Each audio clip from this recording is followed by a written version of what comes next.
Welcome back, folks. Today, the topic of interest is 8 reasons why people fail, part 3.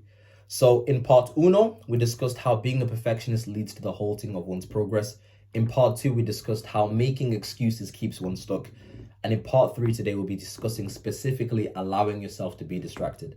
So, for a person to be able to achieve at a high end, what is required is that you have a singleness of purpose and you have a singleness of mind. So, you are crystal clear on exactly what it is that you're after. So ideally what you do is you write down your goals and you revisit them on a consistent basis. So you continually look at them to continuously remind yourself of what's most important. Because once things are written down, you're now in a position where you can prioritize and organize your time in a way that's going to allow you to meet your end ideal objectives. Because the craziest thing happens, like when you come to a place where you're like, you know what? I want more for my life. It's like the whole universe conspires against you. All of a sudden, everybody wants something from you. All of a sudden, all your friends want to hang out. All of a sudden, relatives want you to come over and help them fix their table. People want things from you. People ask. And when you're not clear and you don't have things written down, you'll be yanked in multiple different directions. And I can tell you this because I've lived like this. It's important to write things down. You may be thinking like, write things down, but I know my goals in my head. Now, the reason why I say this is because I remember there was a time where I worked multiple different jobs. So, and there was a time where like I booked time off and I'd be thinking, you know what? I'm gonna have a week off and I'm gonna be like super productive. So I booked the week off. And then all of a sudden people ask me for things. They'll be like, hey, Josh, let's go out for food. Hey, Josh, let's go do this. Hey, Josh, will you mind helping me do this? So you go out, you spend time with your friends because you love them. And you want to be there for them. You think, what's an hour here? It's not too bad. But then what happens is that time flies by. A week goes by. And then you're tired, you're thinking, man, I'm exhausted. Then you look at your objectives and nothing's been done. You've made no progress simply because you weren't able to safeguard your time because things aren't written down. When things are written down, you can make a plan and you can say that magical 2-letter word, which is no. You can say no. Because when you don't have a plan for your life, people will make a plan for you.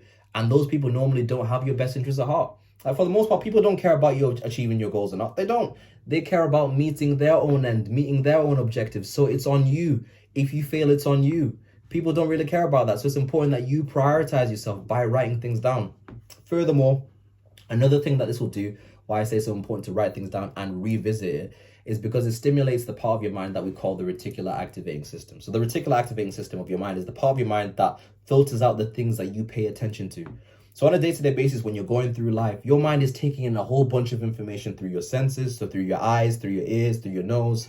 It's taking in a whole bunch of information, but it can't like bring all that to your conscious awareness, because if it did, you go crazy with emotion, with like information overload. So what it does is it deletes things. So it says, this is not important. Jeremy don't need to know about this. Throw it out. Right? Bring this to his attention. I think this might be important to him. So you're doing this on a consistent basis. So even right now, while you're watching this video, your mind has filtered out a whole bunch of information that's not important to you. So you may not even be aware that, your legs are rubbing together. You may not even be aware that, you got a strand of hair on the back of your head that's rubbing against your neck. You may not even be aware that you don't feel that your earpods are in your ear, or that you've got a watch on your wrist, right? Unless I've brought all this to your conscious awareness by mentioning it. Right, there's a whole bunch of information your mind is deleting because while you're watching this video, it's thinking this video is the most important thing right now. Let's pay attention to this and filter everything out. So the same goes for your goals. When you continuously look at things and say, this is important, this is what I want, you'll start noticing that your mind will sharpen its focus and it'll bring things to your attention that are connected to you achieving your goals. So you start noticing the people in your life who can help you further your agenda. You notice that the opportunities here and there that can help support you. They bring all these things to your awareness, and you'll be thinking like all these things are around you, but you're not aware of them because you're not focused on what's most important. All these things come to light when you tell your mind, this is important to me. So if there's anything that you take away from this video, it's this: write down your goals, write down what's most important in physical form, pin it somewhere where you see it on a consistent basis, then make a plan with your time, protect your time and prioritize your goals. Don't allow people to yank you in different positions. So that's the video of the day. Don't allow yourself to be distracted because you won't know that you're distracted until the distractions have completed distracting you. That's the video done. Peace.